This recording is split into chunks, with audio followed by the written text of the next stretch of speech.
What's up, everybody? Thanks for checking into the YouTube channel today. I want to carry on a video series that I began a few weeks ago, even before the holidays, and I'm going to bring it to a wrap today. So this is the series on why I am a, and I started off, first of all, why I'm a Christian, and then I moved to why I'm Protestant, and then I moved to why I'm Reformed and Presbyterian.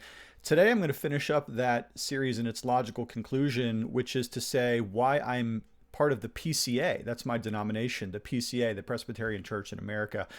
So hey everybody, what's up? If you're new to this channel, my name is Matthew. I'm one of the pastors here at Gospel Fellowship PCA. We are a Reformed, Bible-believing church just north of Pittsburgh. If you're looking for a church like that, a church that's part of the PCA, then please come check us out here in Western Pennsylvania. Again, just north of Pittsburgh. Love to have you come in real life. All right, so why am I PCA? Well, let me go back to something that I said a little bit earlier in one of my previous videos. If I thought there was a better way, I would probably be that instead. I think I said that in my video on why I'm Presbyterian, and it's true.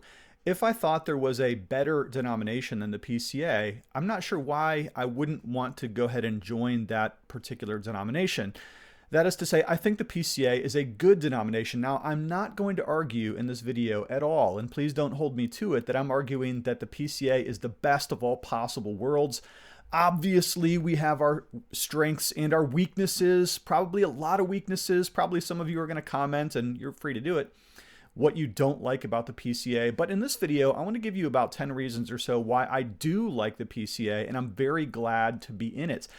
There are many other denominations that I would be happy to be a part of. I was in the EPC for a while. I have a lot of good friends in the RPCNA. In fact, if I wasn't in the PCA, maybe I'd be in the RP church.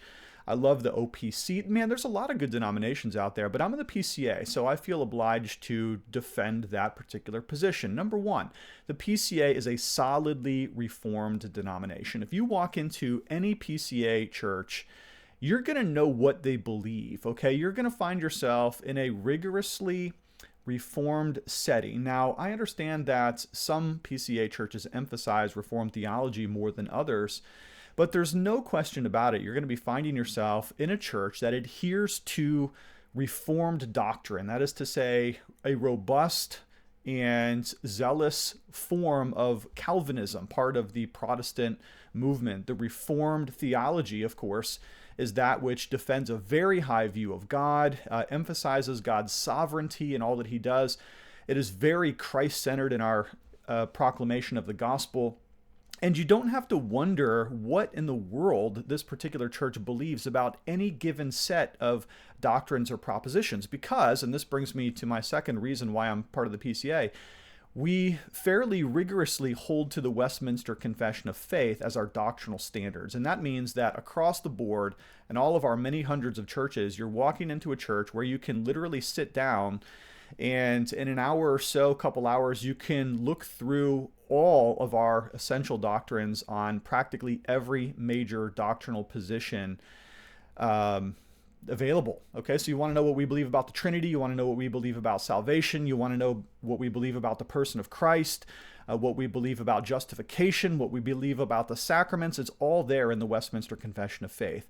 So not only are we evangelical in the sense that we zealously proclaim the saving life, death, and resurrection of Jesus Christ, but we also do so from a position that adheres to a particular set of doctrine. And that means we're not some kind of slippery, vanilla, evangelifish form of evangelicalism where you could walk into kind of any church, some church called Grace Point with an E or a mega church down the street, and you have no idea what that particular church believes about anything. I mean, are they even seriously Christian? Do they ever talk about justification by faith? What is their view on predestination versus free will? Well, in the PCA, because we adhere to the Westminster Confession of Faith, you know what we believe. You may not like it, but at least you know it. At least we're honest about it. We use the Westminster Confession of Faith not only for the testing of ordinands, that is to say people who are going to be ordained, but all of our teaching, all of our doctrine, all of our catechetical instruction should be in conformity with the Westminster Confession of Faith. We use the shorter catechism with our children. We teach it as far as that goes in our membership classes. You know what you get in the PCA. Again, you may not like it, and maybe we're not for you, but at least it's clear in 33 chapters of the Westminster Confession, you know who we are. Next, we also have a book of church order. Now, this may be a strange concept to some of you out there. Here's mine, book of church order right here. The PCA has a book of order. And what that book of order does is it structures how our churches are to be set up. What is an elder? What is a deacon? What is the pastor? What is a member? How to discipline a member if a member goes rogue or acts foolish in their moral life, or how do you restrain a pastor if he goes theologically heretical? Well, we have procedures in the book of church order, and those have been passed down to us from generations, and we tweak it from time to time as new conundrums come up, and nobody here believes that it's part of Scripture or anything like that. We just have a set of procedures and protocols, so when things happen, we know what to do with it. I've given an example before on this channel about a church where they had one pastor that tried to fire another pastor, and their bylaws had no recourse of even how to deal with something like that, and so they had to hire some kind of a consulting firm to come in and straighten out their whole ecclesiology because they'd never thought through the things that we've thought through over the ages in the PCA. So I love the fact that we have a book of church order. We can just turn to a particular chapter and get guidance from the past and from the present, quite honestly, about what to do in any given situation. Okay, next. The PCA is very serious about global missions, okay? We have missionaries in some of the most remote and dangerous places on planet Earth. It's not uncommon at all if you have a PCA missionary come speak to your church that you have to restrict the information available by not posting it online or not using their name or not using their city, because our missions program in the PCA is really, really, really serious about evangelizing the nations. And what that means, therefore, is that we have to go to places that are, quite honestly, deadly in their potential. In other words, great possibility for persecution and even martyrdom of our missionaries. Now, not every PCA missionary is in a dangerous place where they can't share their name and their location. We have plenty of that we can openly talk about, but a lot of them are. And I love the fact that the PCA takes the global mission of God very, very seriously, and it puts a lot of concerted effort into evangelizing the nations, even those nations which are resistant and even hostile to the gospel. Now, switching modes here to perhaps a more positive reason I love being in the PCA is because I have amazing colleagues. To be part of a Presbyterian and connectional denomination means that you have a set of friends kind of built into the system. So we have something called a presbytery, which is a region of churches that are like-minded, that also subscribe to the Westminster Confession of Faith and have the same understandings of Reformed theology that we do. And we meet regularly in meetings called the Presbytery meeting. In fact, ours is coming up at the end of the month. Our particular presbytery happens to meet 4 times a year. Other presbyteries meet at other intervals. But the men in our presbytery end up becoming our friends. And so we have colleagues, we have prayer groups. I was just in one yesterday where a couple of guys in our presbytery, Ascension Presbytery, we get together and we pray for each other and we talk about our lives, and we just take turns praying for one another. Now, I should tell you that the pastoral vocation is one of the most lonely vocations in the world. A lot of pastors struggle with depression and loneliness and isolation and just wondering if they're doing okay. And it's wonderful to have a set of brothers and friends that we can just meet together, both in formalized and informal settings. I have people that I can go to in my presbytery that I consider mentors and friends, and I love that fact. Next, the PCA is pretty serious about church planting. So we talked about global missions. Let's talk about stateside here in this nation. We are on the leading cusp of the movement of church planting. In fact, if you're looking for a denomination that takes church planting seriously, it's hard to find one that's better than the PCA at this, okay? As far as our emphases go, as far as our training procedures go, as far as our zeal to see new churches planted. Now, some people say that church planting isn't necessary because there are already churches in many areas. But first of all, that's a bit stereotypical. There are a lot of places where there are not churches, okay?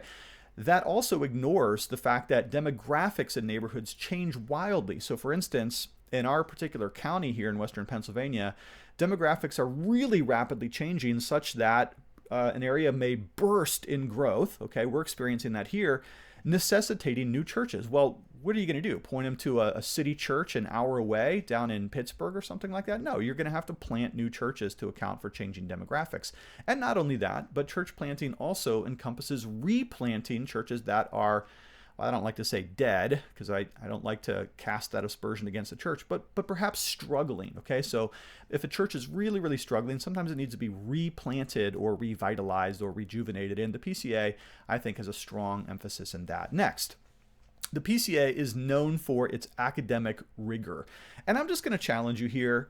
Just do a random spot check of your own theological library. Okay, some of you who watch this channel, you're seminary students, let's say, or others who really love theology. Go pull off 10 books from your theological shelf, 10 books, and look at who the author is and where did they come from, what's their tradition. I'm just going to bet, I'm not a betting person myself, but I'm just going to suggest that probably half are PCA pastors or men who were in our theological tradition before they passed into glory. The PCA stands on the leading edge of academic rigor. Many of our pastors are also very accomplished professors in seminaries and universities, as well as first-rate theologians. So as new theological works come out, I just challenge you to check the back. Probably what you're going to find is that a lot of them are written by PCA pastors. We punch above our weight class in terms of academic rigor. I just think that's true.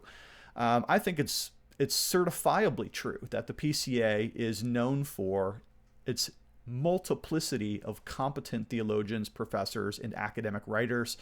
We tend to lean into the intellectual, and for me, that's a strength and not a demerit. Next, the PCA has a trove of position papers that we've worked out on contemporary, difficult, and theological issues, which you can consult. Now, these don't have binding authority like our Book of Church Order does, but they are very, very helpful. So there's a lot of niche conversations that come up from time to time where it'd be really nice if somebody studied the issue and wrote out something helpful. Well, the PCA has been doing that for years.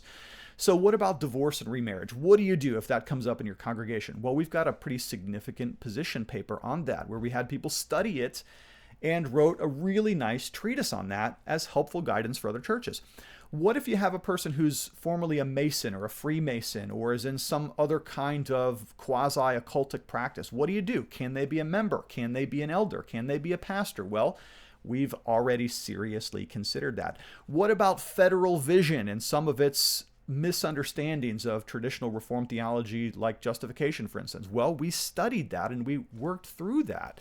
What about theonomy? How do you define that? Well, look, these are things that a lot of really intelligent men have spent a lot of time, usually a year, studying that issue and writing a paper for the good of the church. And you can find that on the PCA's website. Next, I love to be part of history, and I think that we are. One of the things that kind of weirds me out about generic big box evangelical churches is that they're not placed in any particular line or trajectory of church history. We know who we are.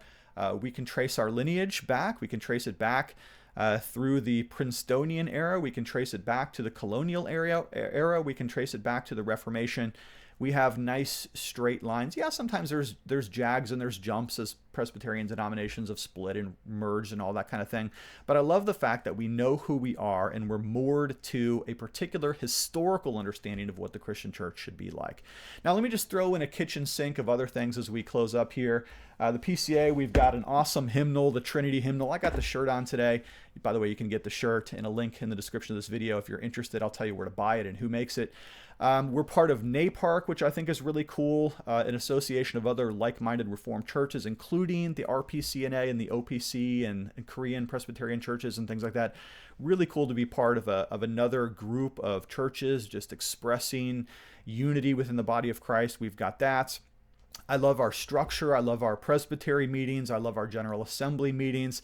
Man, you know what? I even love our logo. I don't know who did it. I don't know if they did it on purpose, but somehow the PCA's logo looks like Boba Fett go ahead and Google it. It really does. All right, so do you like the PCA? What do you think about us? If you're not part of the PCA, tell me what I did right and what I did wrong in this video. If you are part of the PCA, I'd like to know what you think our strengths and weaknesses are.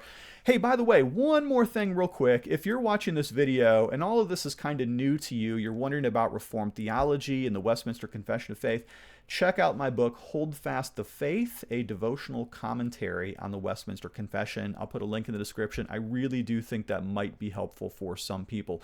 All right. Hey, thanks again for checking in. I love you. Love you lots, man. Talk to you later. Bye.